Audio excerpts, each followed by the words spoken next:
哎，我，哎，没事吧？没事儿。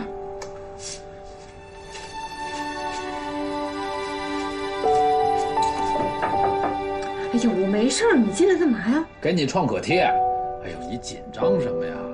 我不是就是教你做菜吗？不过你这个紧张，说明你这个心里，就是你刚才紧张了。哎，创可贴。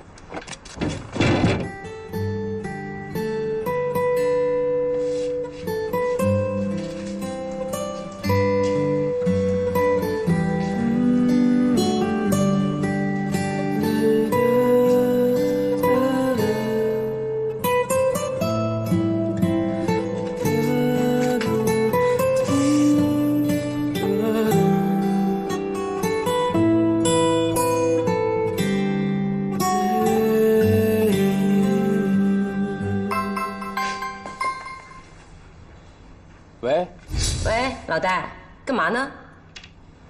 没干嘛，怎么了？哎，昨天投资公司又给我打电话了。啊，怎么了？他们呢，找我要你的电话，我就给了。但是给完之后吧，我觉得有点问题。怎么不对劲儿了？昨天不是说是谢总推荐的吗？今天有个女的给我打电话过来，我不放心，我就问了一下，但是他们说谢总是个男的。根本不认识一个叫什么谢小诺的，这怎么可能呢？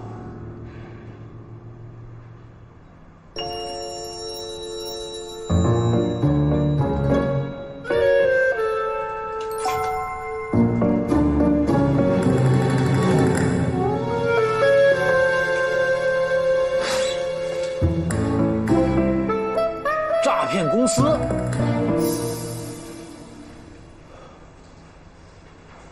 行了，我知道了。哎不，老戴，关键是，我把你的电话给他了呀。哎呀，没事儿，他们真敢打电话来，那就再说，行吧？哎，好 ，OK。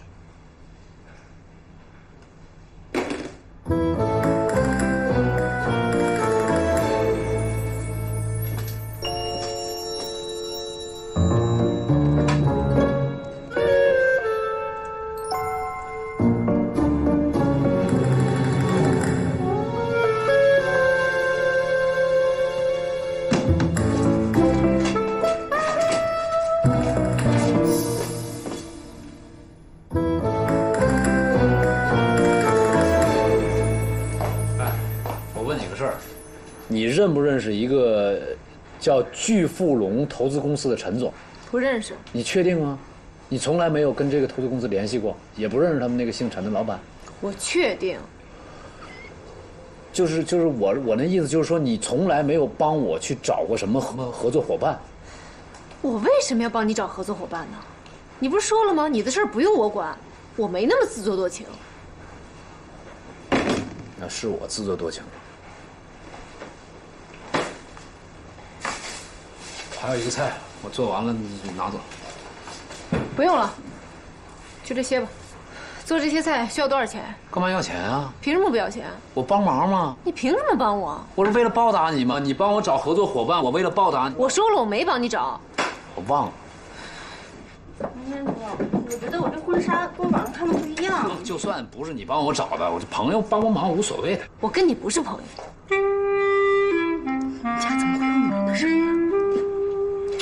咱们一码归一码，200块钱，做菜的钱，咱们两清了。你这个人怎么这样呢？怎么说变脸就变脸呢？你手划破了是有点疼，那不是我不是故意的，我刚才是想教你做菜，我对你没什么想法。你怎么就没想法了？你这种人我还不知道，就是见一个泡一个的人。这声音怎么还有点耳熟呢？我也觉得耳熟。哎，你什么意思啊？你以为你是方便面呢？谁都想泡你？谁呀？谢总，不是您怎么在这儿啊？不好意思，打扰你了。不是，谢总，你听我解释，我们的关系其实不用解释，你们什么关系跟我没关系。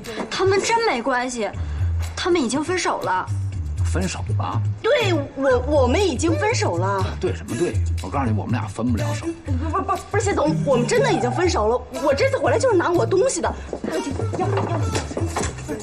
钥匙还给你啊！巴不得离开你呢。那个，我现在钥匙还给你了，以后不会再来了。以后不会再来？那你去哪儿啊？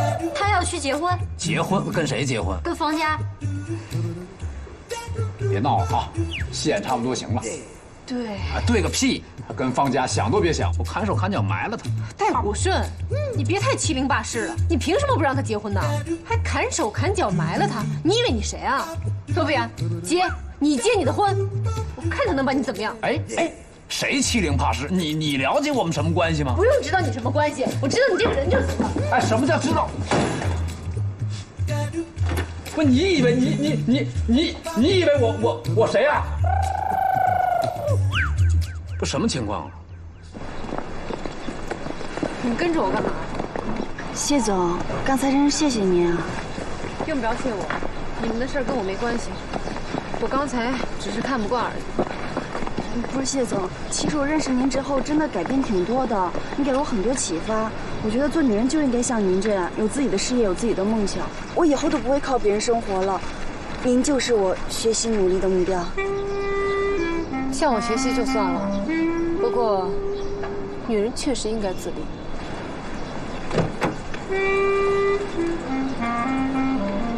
希望你这次结婚是慎重考虑过的，不是一时冲动。谢总，您慢走了。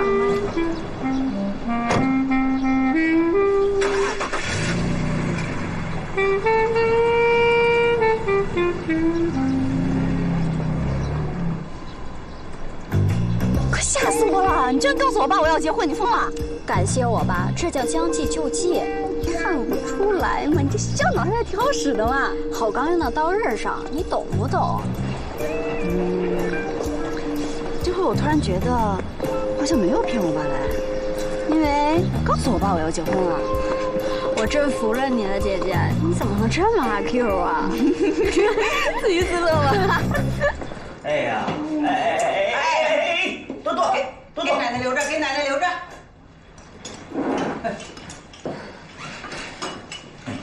味道怎么样？还凑合吧？比外卖强点儿。小诺，再给我盛碗饭。哎呀，饭吃7分饱就行了。哎呀，给我加，给我加。哎，加，少加点儿。今天谁都别挡着我啊！我这多少很久没有吃到这么霸道的红烧肉了。传给奶奶啊！哎，我还可以说啊，我今后啊，天天吃这个红烧肉。这个给我也上一点，别吃，减肥。这个要不是老婆管得紧，我也要再来碗饭哈。哎，小闹，我建议啊，以后这个红烧要做双份啊，奶奶自己1份，我们大家吃1份啊。开什么玩笑啊！说好了1周1次的，我没权利剥夺你们做饭的事情吗？别起哄啊，否则继续吧。好了，根据我品尝的经验，再加上刚才大家的议论，我觉得啊，谢小诺同学这次做的饭超出了大家的水平，这就更证明什么呢？更证明我的判断是对的，它不是个能力问题，它只是个态度问题。谢小诺同学，我希望你百尺竿头更进一步，戒骄戒躁，多多传授自己的独门技艺，让大家分享成功。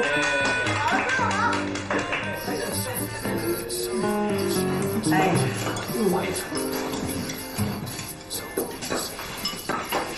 喂，妈，怎么了？我爸又犯病了，严重吗？很严重，那赶紧去医院呀，千万别耽误。要来省城检查。好，那你们争取明天就来，我这就给你安排住的地方。啊，对了，路上让我爸小心点。啊，好。怎么了，国庆？你爸妈他们要来啊？我爸的腰椎间盘突出又犯了，这次挺厉害的，走路不能方便。哎呦，可了不得了！你们都不知道啊，那个腰椎间盘突出啊，哎呦，有时候会疼死人呢。那他们还来，这一路上一折腾，不是更严重了？在县医院治了几天，稍好一点，但医生建议他们来省城检查。你们不用担心，我这就去给他们安排住的地方。哎，你等等，国庆，你准备给他安排哪儿去啊？就是学校的招待所，他们以前来都住那儿，熟门熟院的，挺方便的。哎呀，以前是以前，跟现在情况不一样。你呀，把你爸爸接到家里来住。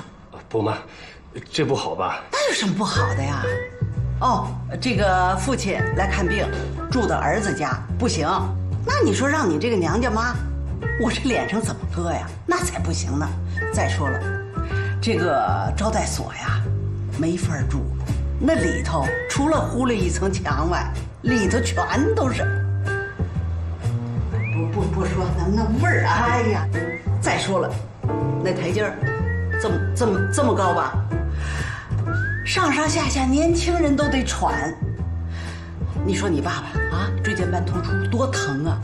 上上下下再出点事儿，那将来让我怎么面对他呀？妈，没那么严重。你别说了，来，你坐这儿，我跟你谈谈。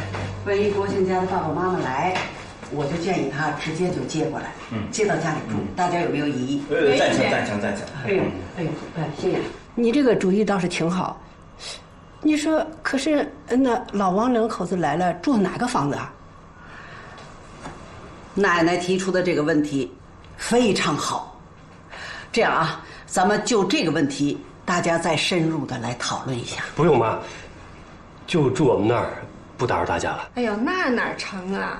小米休息得早，你每天晚上还要备课，就算你们俩能坚持，那叔叔阿姨他也休息不好啊。没事的。哎，我看还是这样吧啊，到我们那里去住，我们两个到公司去凑合几天吧啊。公司能住人吗？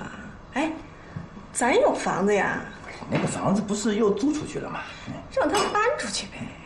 怎么又要搬出去？哎呀，行了，别争了。现在体现出单身的好处了吧？住我那儿吧，反正我一个人哪儿对付都行。不用，小诺，你老加班休息不好，这让我上课都无颜面对学生了。扯哪儿去了？这跟你上课有什么关系？肯定得住我们那儿啊！大家别说了，住我们那儿。对了，我出个主意，叫他们老两口啊住我那房子啊，我呢就这几个孙女这儿挨着住，怎么样？哎呀，奶奶，你别跟着起哄了。好了，大家不要争了啊，不要争了。我决定了，汪伯父腰不好，上楼下楼的不方便，咱们呢到时候把这桌子拿开，在这儿搭一张床，再拉一个围帘儿。您都决定了，还让我们讨论什么呀？直接宣布不就完了吗？这么说，大家都同意了？同意。这挺好。对了妈，还有一个问题啊，二姐夫的爸妈来了，咱们这个做饭的制度是不是得改一改啊？你看我第一次做饭就出现血的代价，后面万一有个什么闪失，让人家老人家吃不上饭，你说咱们家这面子，妈您这面子也过不去呀，是吧？对，你说的对，那就这样啊。国庆父母在此居住这段时间，咱们暂停这个轮流做饭，由我、小米还有国庆，我们3个人来做饭。至于何时恢复执行，咱们另行通知。妈，你真英明。好，那就这么决定了。小米，一会儿你带着你们3个人把这屋子收拾一下。刘毅啊，你负责把这桌子抬走。国庆，你爸爸妈妈来了以后直接接到这儿来。行，就这样吧，散会。啊，不是那个什么，接着吃吧。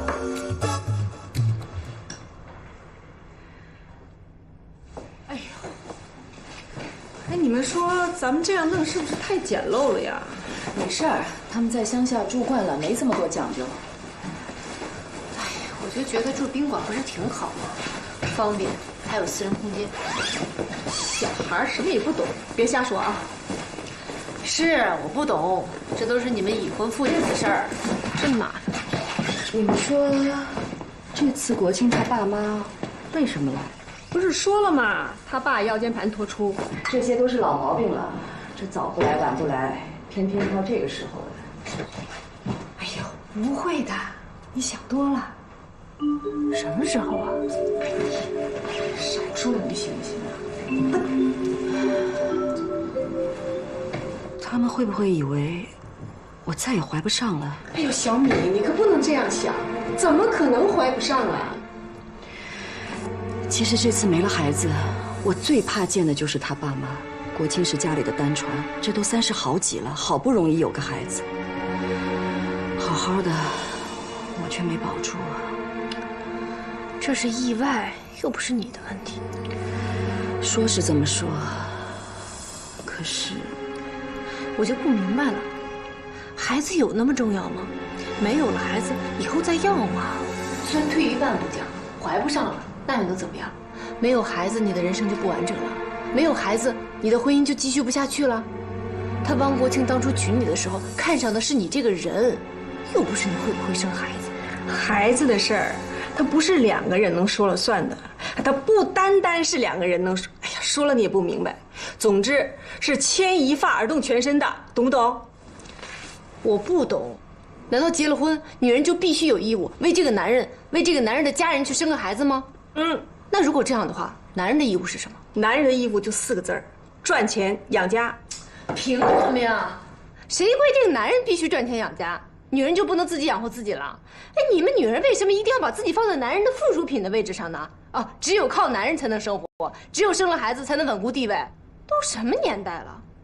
如果婚姻只有这样一种困局的话，那我宁愿一辈子不结婚，一辈子不生孩子。小诺，你这些都是没结过婚的人说的话。一旦你结了婚，你就会明白，这有时候婚姻真的就像一副多米诺骨牌，只要其中有一张被推倒，不论这张是房子、车子、孩子，还是父母、金钱、兄弟姐妹，不论它重要与否，你的生活就会跟着它一块儿崩塌了。婚姻就像多米诺，牵一发动全身。你日日带骨顺吗？谁？哦，没什么。我就是觉得，还是不结婚好。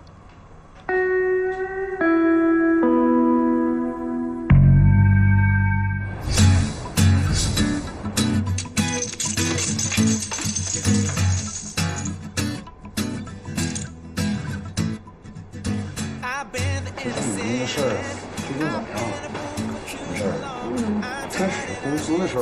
天使投资，大粪投资，诈骗犯。你别什么事儿都往坏了想。什么别往坏了想？现在骗子到处都是。前一段时间我手机上收到信息，说我手机号码很幸运的抽到了亚洲好声音的2等奖，奖品是价值3万的助听器，你信吗？去联系没有？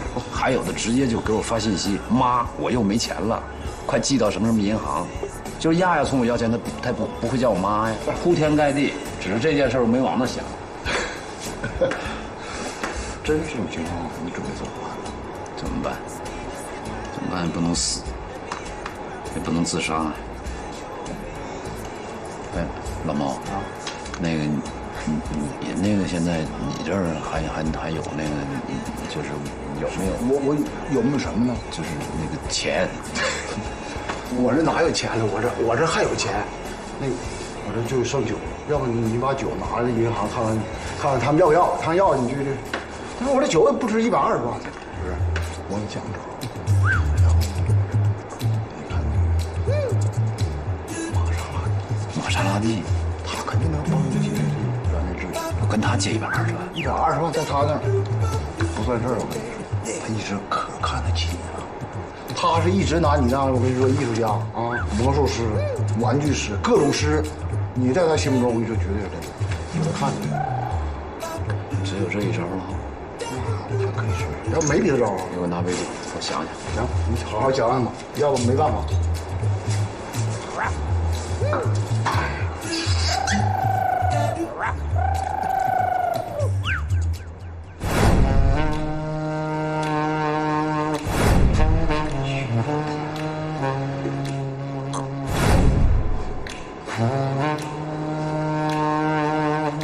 顽皮。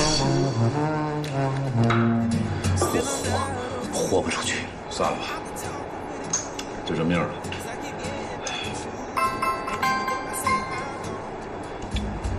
喂。啊，对，是我。哦，你就是那个天使投资啊？啊，怎么着？啊你挺有钱啊？啊，行，去哪儿？啊，这样，你把你的地址发到我这个手机上来，行不行？好不好？等着啊，你等着啊。谁电话？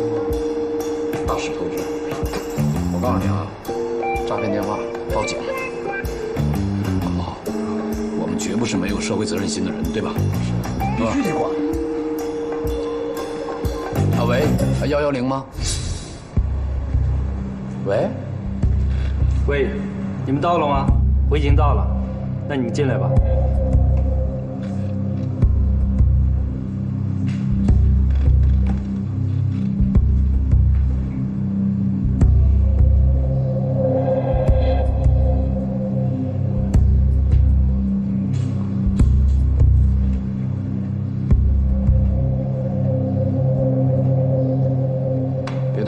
别动啊，小心受伤。你这骗子挺不幸的，因为你碰见神探了。挺舍得花血本啊！找这么一高端场所的行骗，怎么想的？再见。别走，别走，再给拿2万。哎，那怎么是你啊？是我，怎么了？老赖，你们认识啊？我懂了，因为上次我打了你一拳，所以你才想骗我，对不对？骗你？你是不是误会了？我今天找你来是想跟你谈合作。合作？是啊，那天我喝多了，情绪不是太好，正是你的一拳把我打醒。因为通过这一拳，我能感受到你是一个有爱心的人。还有，你送给晨晨的礼物我也看了，我非常感兴趣。我是一个生意人，所以今天请你来，想看一看我们有没有合作的可能。看来是误会了。哎，你赶紧再打一次110，解释一下，真是误会了。哦，是这样。误会，全都是误会。幸亏我反应快，要不然这误会就大了。我跟你讲怎么回事，就是那天我跟谢无敌去那个创业市场嘛，谁？就谢无敌。哎呀，就那个无敌谢小东。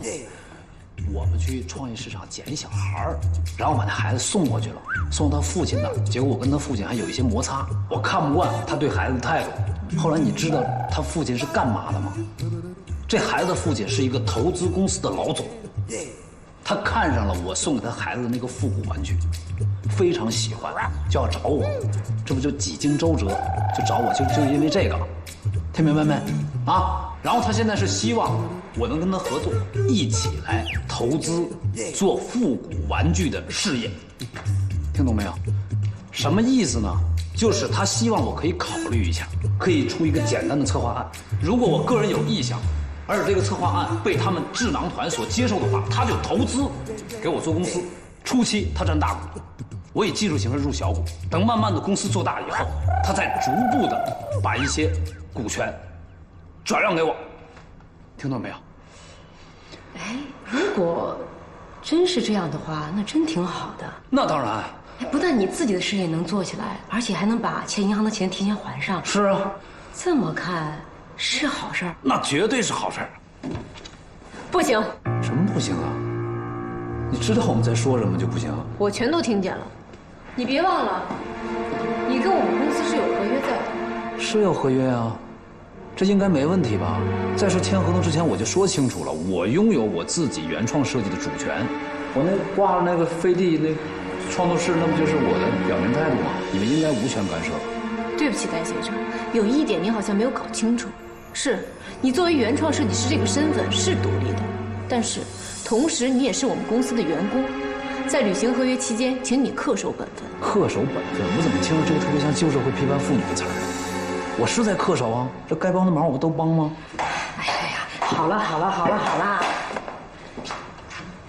谢总坐。人家谢总的意思就是说，你那边不是八字还没一撇吗？着什么急呀？那需要从长计议。那这段时间呢，我们就把公司该办的事情都办好。人家是这个意思。什么意思？我看是把工作之外的情绪带到工作上来了。说白了，我就是希望你别太把自己当回事儿了，跟投资公司合作搞事业，凭你的脑子，我告诉你会玩得团团转，最后只能低着头跟着市场走，跟你现在做的有什么区别吗？没区别。所以我劝你，老老实实的，别吃着碗里看着锅里的。什么叫吃着碗里看着锅里的？哪个是碗，哪个是锅呀？我脑子怎么了？就算你们是碗，那现在这个碗我不要了，行吗？反正你们也看不上我的设计，就这个周边设计，你们满意过吗？哪个满意？哪点满意？我改了，你们满意吗？不是什么地方不满意，是哪儿都不满意，对吧？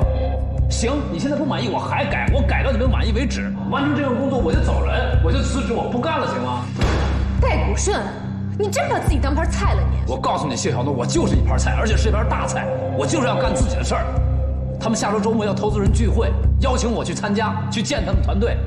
我本来没想好是不是答应他们，但现在我觉得我要答应他们。我干嘛不答应他们？我凭什么不答应他们呢？我干嘛在这儿受气？不许答！哎呦，你看这挺好的事情，怎么好好商量嘛，大家，你看。谢小诺，我告诉你，你这是在动用暴力进行管理，任何一条劳动法都不会允许你这样。你说你30几岁了，怎么弄得像更年期似的？你不觉得自己很神经质吗？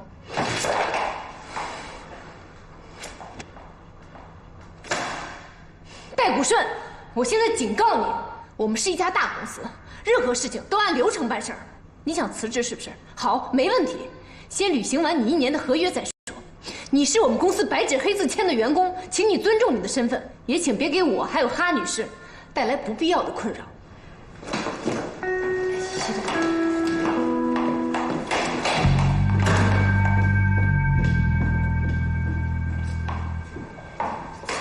这什么意思啊？他刚才说那话，希望不要给他和哈乐女士带来没必要的困扰，什么意思啊？这个没必要的困扰是指什么？他想告我吗？我卖给他们了吗？他不是那个意思。那他什么意思啊？他为什么要这样？他干嘛要这样突然发脾气？你问我呀？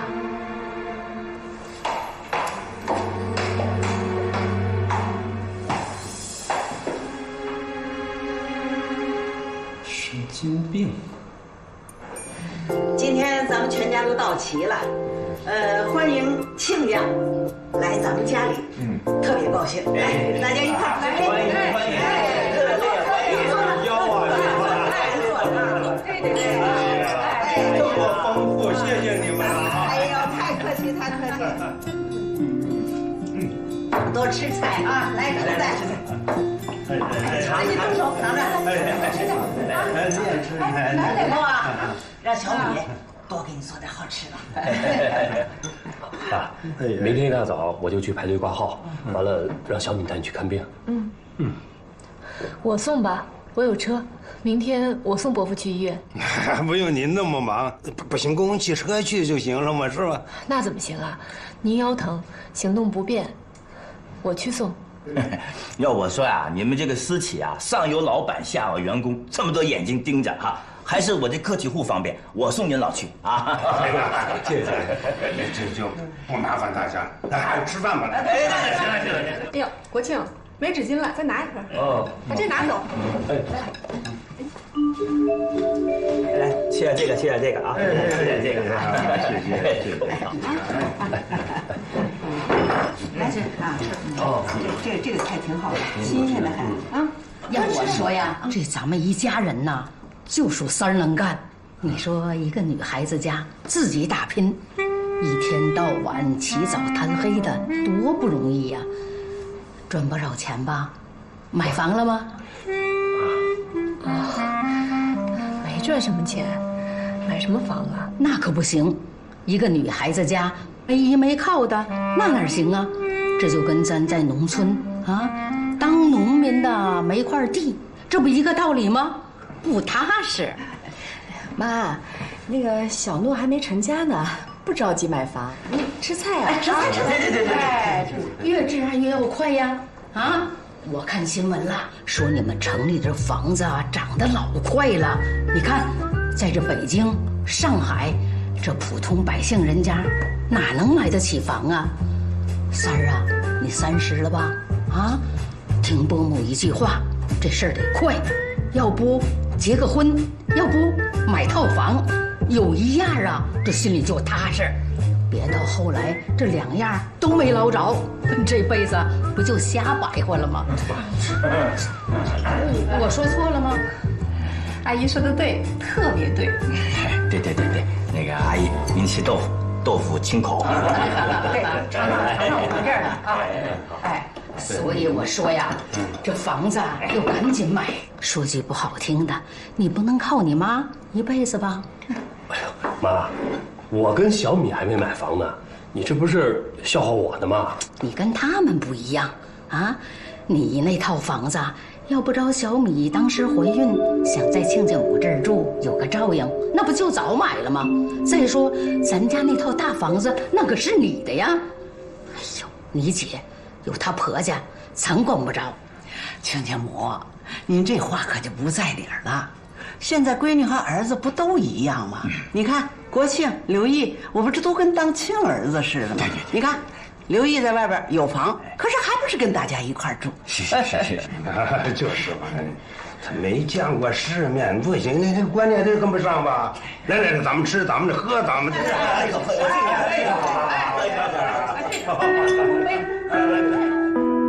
知道这样，我当初就不应该跟他合作。老板，哎，那边有一客人调戏我。自作多情，谁调戏你？真的调戏！赶过来，快去，快！还调戏你，有人调戏的。哎，老猫啊，那我问你个事儿，你说你的员工，你要就是很看不上，你该怎么做？那能怎么做？那就开了呗，就炒鱿鱼，对吧？对呀。那你会不会动手打他？那去，那不能打人呢。再说你打自己的员工，那犯劳动法呀。说的就是，我告诉你，可是谢小诺呢，他打我，他打你，真的？当然是真的。就我刚才跟你说投资人那事儿，他听说以后大发雷霆，居然用夹子砸我，太狠了吧他！你说这个事儿，就算不是他介绍的，不是他推荐的，那也不至于这么极度反对呀。啊，他什么心理啊？啊？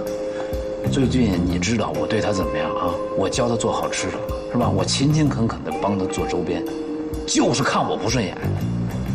你说你要是觉得我做的东西不行，你要不喜欢我，你完全可以开了我。就是开了就完了。你干嘛要用我呢？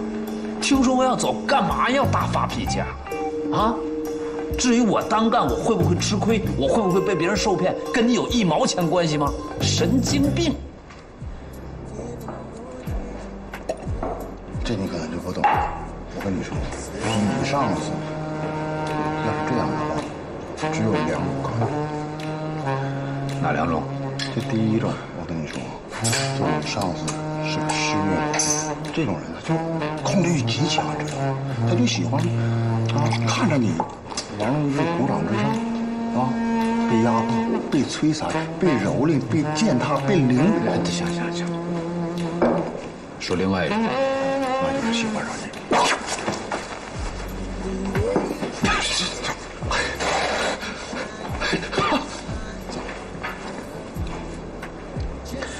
我宁愿是第一种。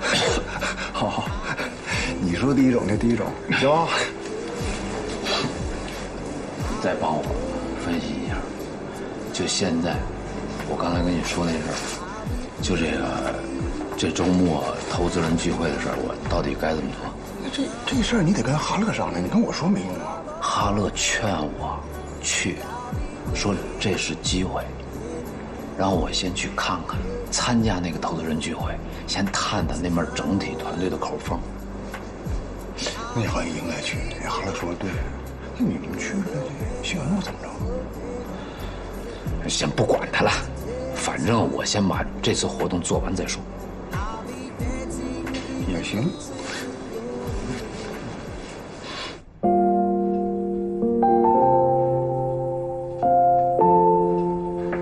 小诺，进来。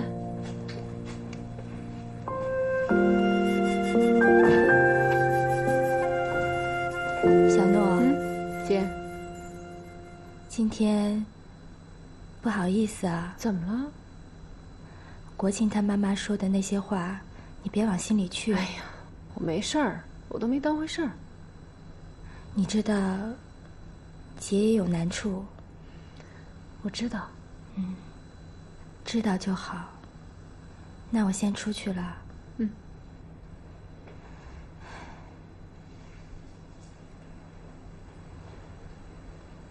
还有事儿吗？有个事儿，我想问你。你说。你到底想不想结婚？你知道的，姐从来不想过问你这个问题。我知道那是你的自由。今天国庆妈妈的话倒是提醒了我，你到底想要什么，你自己清楚吗？你要是抱定单身主义，那么好，那总该为自己的将来做打算吧。你要是想结婚，那什么样的男人才真正适合你？好好想一想。我走啦。姐，我只想过我自己想过的生活。那么什么才是你想过的生活呢？好好想想。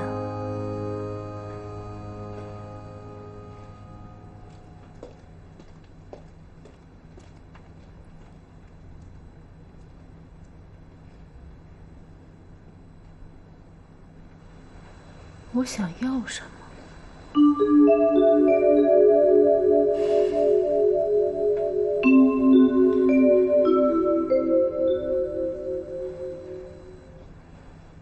我想要什么呀？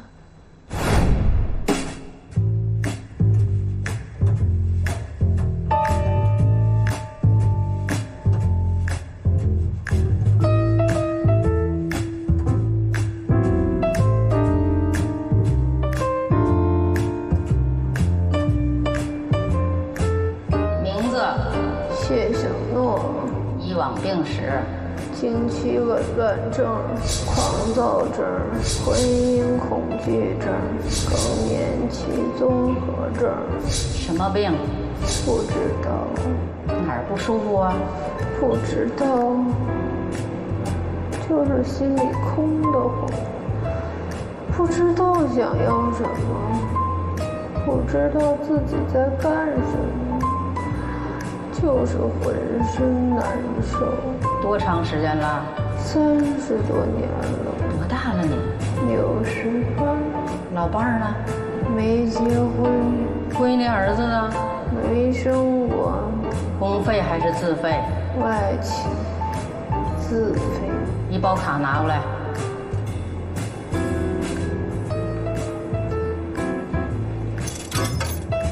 这卡里只有1块钱了。有存款吗？月光。有股票吗？不炒股。有期货吗？不买期货。有房产吗？跟妈住。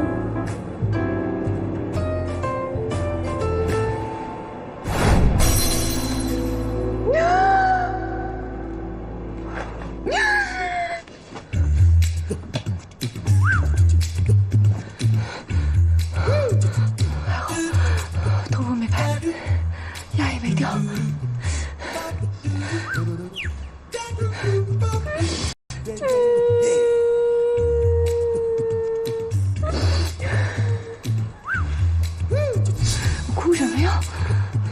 谁说我一无所有了？我还年轻着呢。我刚开始，我才刚开始。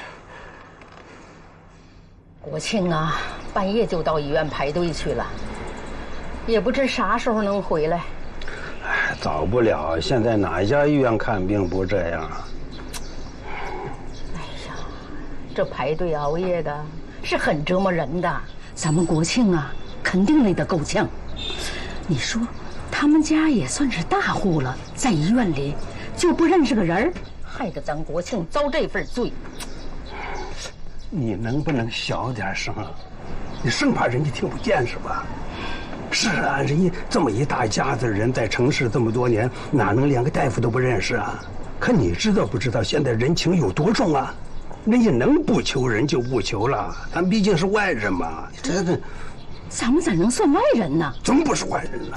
咱俩是外人，可咱儿子是他们家自己的人呢。啊，不看咱俩的面，也应该看咱儿子的面，不是？那国庆要是遭罪，他们家能落下啥好啊？行，你还是小点声。我跟你讲啊，毕竟啊，人家对咱们不错啊。又管吃又管住，你还想怎么着你？住客厅呢，还好。哎，不就这么几天，我们就不能忍忍？你可倒好，可昨天说了些什么呀？反复跟你讲，不要说那个买房子的事儿，你非要跟他提。弄了国庆不高兴了吧？那我说的是三儿，我也没说他们呢。再说，我让三儿买房子也是为小米好啊。这什么乱七八糟？什么意思啊？要说你们男人没个眼力劲儿吧？你来谢家也几次了吧？没看出个道道来？啥道道？他家3姐妹，亲家母呢，喜欢小怒，哎，老太君呢，又喜欢小多，咱家小米呢？你说谁喜欢？这俩老的吧，是终究要走的，这么大房子，怎么分呢？啊，依我看呐。那三儿啊，是打定主意要单身了，这也没个产业，哎，以后啊，这孤苦伶仃的，你说不是顶可怜吗？这俩老的就没得偏心点儿，把房子不都给了他吗？哎，就算不都给他，人小多家还有个刘谢多多呢，这老太君又疼，那到时候还不多分给他点儿？到后来，这倒霉的不还是咱小米吗？这是人家的家务事儿，你外来老太婆少管好不好？这怎么是家务事呢？他怎么不是家务事？你这那小米不是你儿媳妇儿，啊？我这都是为她考虑的。大礼拜天的不多睡会儿干嘛呢？妈，起早了，出去透会儿气。在家里不透啊，非得跑外头去透。我想骑会儿车运动运动。哎呀，三儿出去啊？哎呀，亲家母，这是忙啥呢？嗨，这不是国庆给他爸去挂号了吗？我还给他做点好吃的。我帮你来。不用，我自己帮你。这个嚼舌头啊！小诺，车多人多，慢点骑啊。哎。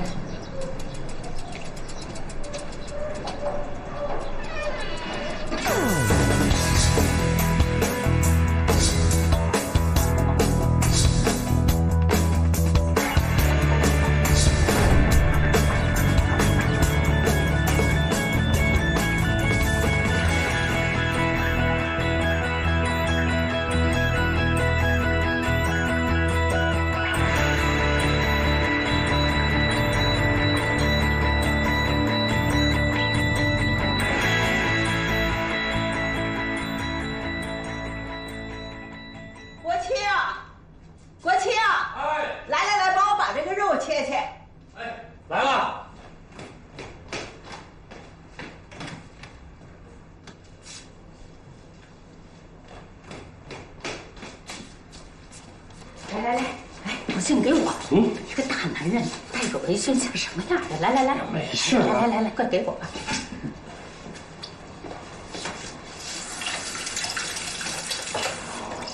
快别干了，这刀上的活也是你干的。哎呦，妈，你还别说，这切个肉、收拾个鱼什么的，这儿还没人比我强。知道你会干活，那也不能啥活都干呢啊！女人的活你也抢着干，去。妈，这是什么说道啊？你这是。亲家母，国庆还真是个好孩子，我这厨房里的活啊没少帮我忙。哎，国庆啊，小心点别削着手啊！哎，放心吧。哎呦，怎么了，亲家母？哎呀，快，国庆创可贴，快拿创可贴。没事，快擦，在家干活啊，刮个口子，弄个皮什么的，没事儿啊，常事儿。跟我一样。是，你说干这家务活哪有不伤着的？你说咱们女的啊，这么细心，这么细这个手巧的，还免不了磕磕碰碰的。你说男人干这活能让人放心吗？你说的太在理了。哎呦，我们当年老谢在的时候，根本连个葱皮儿他都不会包啊。我也不让他干，你说越干越添乱。他呀，男人就得干自己干的活。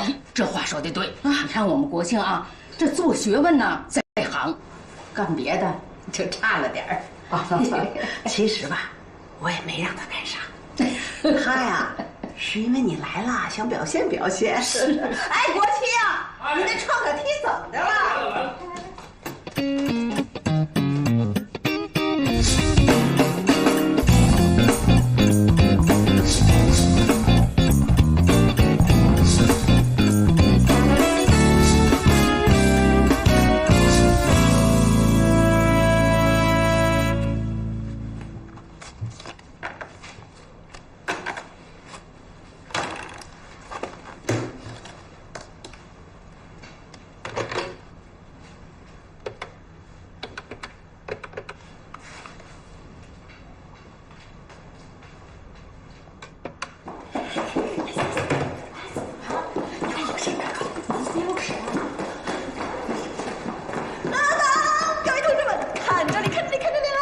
爆出血痕的时候终于到了！来起来，来起来，自觉点儿，自觉点儿，自己洗，自己洗，自己洗，不要客气哦，看着我就好开心。自觉点儿，哦，你的。一定来哦，一定来哦，一定来哦！哎呀，我还有2个同学呢。说什么呀？我上学都随了8分了，我这么多年学了多少次了？我这又赚回来。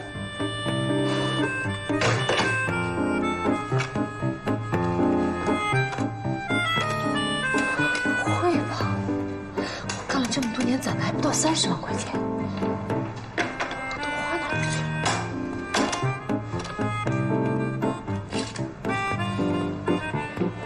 了？丫丫，Queen 去不去？你要是请得动 Queen，我们大家呀2份。真的假的？但你要是请不动呢，我们大家就不去。不去。行，这臭女这双份，我一会儿就去请她。然后我就买个头盔，我靠着我自己，然后再上。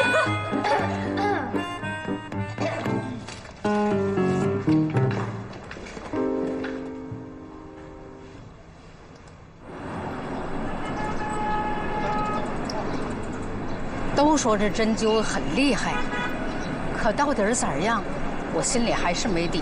这大夫啊，是我学生的一亲戚，应该差不了，至少也没坏处。哎，妈问你。在你媳妇儿他们家，是不是把你当劳力了？妈，你说什么呢？别不承认，跟我说实话，是不是？是，家务活呢，我这干一点，但是谁干不是干啊？谁不干都得干嘛。我也爱干活。这男人呐，是应该干活，可也得分干什么活啊？不是什么活都干的。你这个样子，我非常生气。好了，妈。我这家务活以后不干了，行了吧？说话算数。对。哎，你说他们家那么多闺女，那哪个伸手不是应该应分的啊？不能让他们觉得你好欺负、好使唤，不能惯着毛病。我知道了，妈，我以后绝不会给你丢脸，行了吗？哼，咱们汪家的男人呐，到哪儿都得活得有面儿，知道吗？去了啊。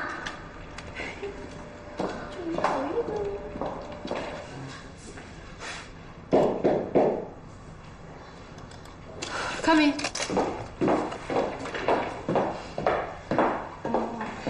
谢总，这是周一去参加周边博览的 rundown。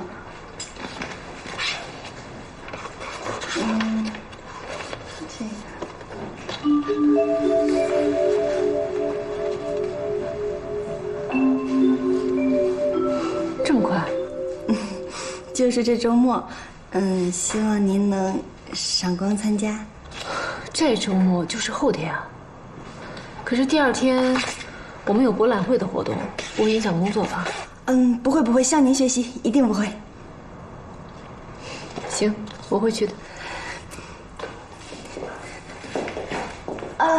对了，那个，千万别告诉戴谷顺啊！我知道。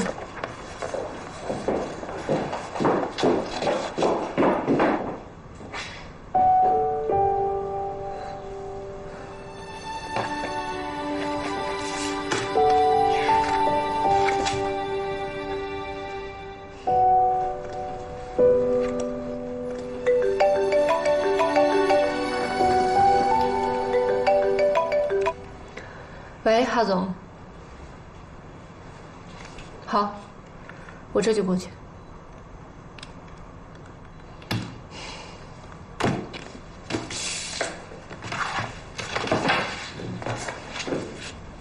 老头子，感觉怎么样啊？还行，就左眼小了点，没过瘾。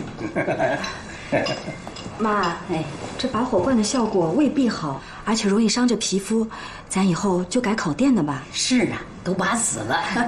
这中药熬好了，哎，等凉一凉，让爸喝了。哎，好好好。国庆，哎，你去哪儿啊？啊，头有点晕，想去院子里坐会儿。妈，你给我爸拔这火罐管用吗？放心吧，我这是老手艺了。哎，赶紧去菜场买菜吧，天不早了，去晚了就都是别人挑剩下的了。啊，你不去买就完了吗？再说你们女同志也擅长砍价。这平时买菜不都是你砍的价吗？这买菜啊，本来就是女同志的事儿，啊，不光是买菜，还有买肉、买鱼、买鸡、买鸭，回来炖肉、炖鱼、炖鸡、炖鸭，这都是女同志的事儿。还有这个，就像这墙上的蜘蛛网，地上的废纸屑，还有桌上的油腻，窗户上的泥点子，还有厨房里等待洗刷的锅碗瓢盆，院子里需要处理的乱石碎瓦，这都是需要你们女同志随时就看到眼里，马上就把它清理干净。我说，你是不是新开了什么公选课呀？让你买菜去你就买菜去啊，哪那么多话呀？我又没说什么，不都你在说？哎，我说话不管用是不是？说一句顶10句啊！赶紧去，赶紧去啊！像个丈夫样。那是。哎，对了，小米啊，记得买笨鸡蛋啊，就那种颜色比红皮鸡蛋浅，又比那白皮鸡蛋颜色深，大小比那肉食鸡蛋小点，大概是1斤11个左右那种啊。哎，别让人家用那个刚下的肉食蛋把你给蒙了啊！知道了，汪大教授。哼哼，这臭小子，农贸这行还样样精通你。那是熟能生巧嘛。啊，我的意思是说啊，别看我不干这些活，但是心里你得清楚这些事儿怎么干。我这点能耐还是爸妈教子有方。那是啊，我儿子啊就是心灵手巧，能文能武。行了妈，那你陪我爸待会儿，我去院子里转转。哎，好。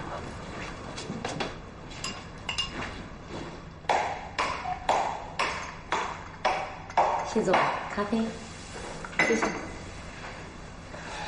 博览会的清单都在这儿了。对。说吧，找我什么事儿？啊？如果只是为了让我看清单，你应该不会让我专门跑一趟。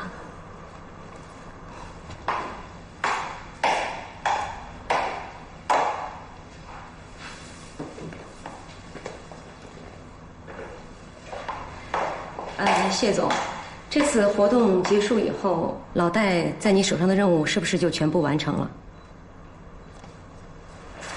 对。这是3位设计师的简历，谢总，您看一看。谢总如果觉得满意的话，那这3位设计师可以直接进入公司。至于老戴那边的交接问题，我比较熟悉，我可以帮他完成。对不起。我不太明白，是这样的，谢总，这周6呢，老戴就要跟投资公司的团队见面了。如果顺利的话，我希望谢总能够批准老戴辞去周边设计师的职务，给他更多的原创设计的时间。为什么？因为这个机会对于他来说实在是太重要了。我是问，你为什么要这么做？同意戴谷顺辞职，就意味着他不会在你身边，你就少了一个帮手。冒昧的问一句，谢总交过几个男朋友？这跟我们聊的有什么关系吗？那您觉得，男人最不想放弃的是什么？是追求和理想。你看戴国顺这个人，40多岁了，一穷二白，吊儿郎当的，什么都没有，没钱，没车，没老婆，现在连房子都快没有了。那您觉得，他活着，支撑他快乐的意义是什么？当然了，我知道在谢总眼睛里，他就是一个很蹩脚而又执拗的设计师。但是对于他自己来说，玩具设计师就是他的一切。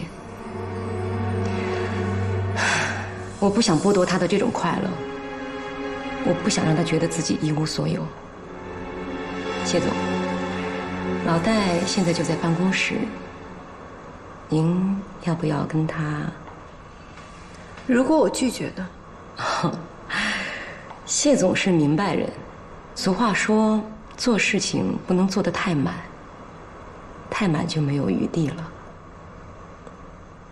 您这是什么意思？没什么意思，谢总也是女人，应该明白的。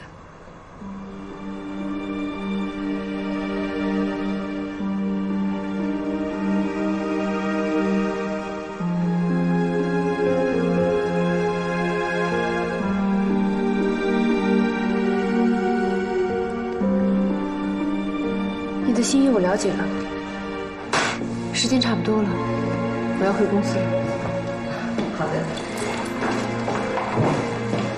谢总妈。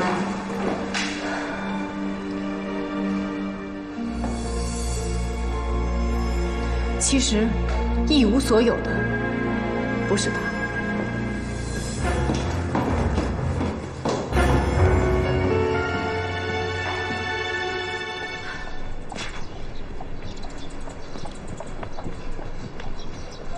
哎，小敏，我来。我来吧，汪大教授，哪敢当呀？你怎么买这么多呀？我这是人在江湖，身不由己啊。什么意思啊？你看我爱我爸妈，我恨你爸妈？我不是那个意思啊。那你什么意思啊？我是说，我想在我爸面前表现的是咱们家的顶梁柱，说话有权威，一言九鼎。效果不错，你给你爸妈交出了一份满意的答卷。是，他们挺满意的。你看，我爸妈，我希望他们高兴。然后你又是我老婆，我也希望你能满意。所以我这不是来给你赔罪来了吗？当面一套，背后一套呀，演戏是吧？行，我配合你。哟，谢谢。那你也得提前把角色告诉我，我也好尽快入戏吧。哎呀，你天资聪颖啊！我一个眼神我就相信你会明白的。谢谢啊！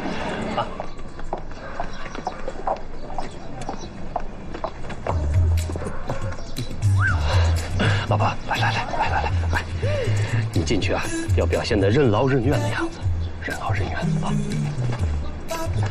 疼！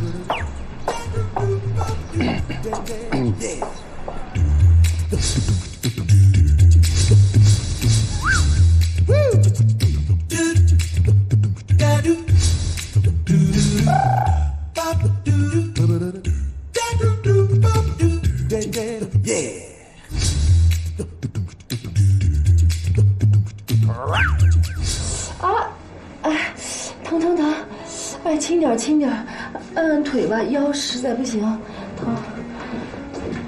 哎呦，小米，瞧你这一惊一乍的，你怎么下地干活了呀？哎呀，你们可是不知道，我这比下地干活还累，死亡过期，翻脸比翻书还快。他爸妈才来几天呀，就跟变了个人似的。哼，等你爸妈走了，有你好日子过。可别等他爸妈走了，这大老爷脾气养成了。哎呀，还是姐夫好啊，没那么多事儿。没这事儿还有那事儿呢。你看啊，我这儿什么白妹妹、蓝妹妹、黄妹妹，各种妹妹，美容卡办了好几万了，可到今天为止，那没有一个妹妹来消费过一次。姐夫那是工作需要，哼，那谁知道？就算他有贼心啊，也没那贼胆。他要真有什么，早就瞒着你了。所以我说呀，都睁只眼闭只眼算了。反正每个月按时给咱上供，1分钱不少。别的事儿呢，也别做得出的什么大格。你别管我，我也别管你，双方闹得个轻松愉快，挺好的嘛。那两个人在一起干什么呀？感情都没了，还不如不结婚算了。谁说没感情了？感情好着呢。我们毕竟还有爱情的结晶，流泻多多呢。爱玩是一回事儿，感情是另外一回事儿。你跟他在一起的时候，你就知道他是什么样的人。你嫁给他，同时也得接受他的过去、现在和未来。在婚姻中，谁也别妄想改变另一个人，因为那是根本不可能的，天方夜谭。是啊，其实想明白了，婚姻也就那么回事儿，包容多一点，要求少一点，一辈子也就那么过去了。可有时候就是想不明白嘛，啊？那你们说，我要是今天这肚子里还怀着他们汪家的孩子，他们敢这么使唤我？哎呦，你看你说着说着就提到这个上来了，一码是一码，根本不是一回事儿。其实我挺羡慕小诺的。唉，其实一个人也挺好的。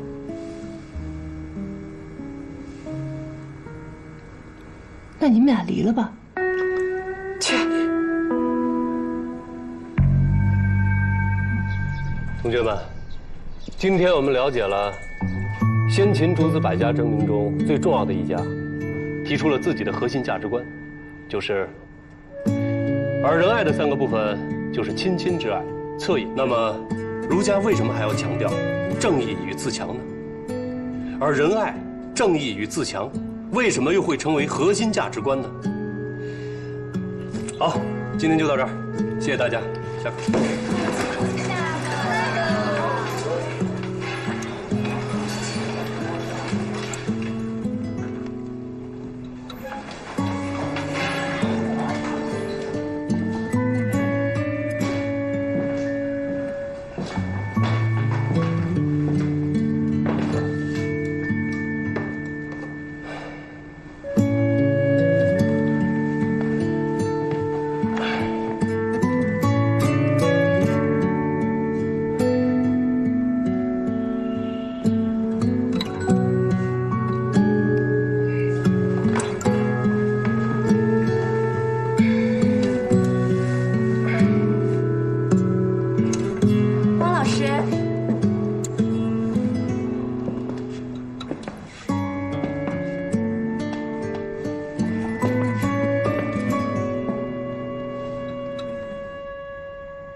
汪老师，宁馨，什么事？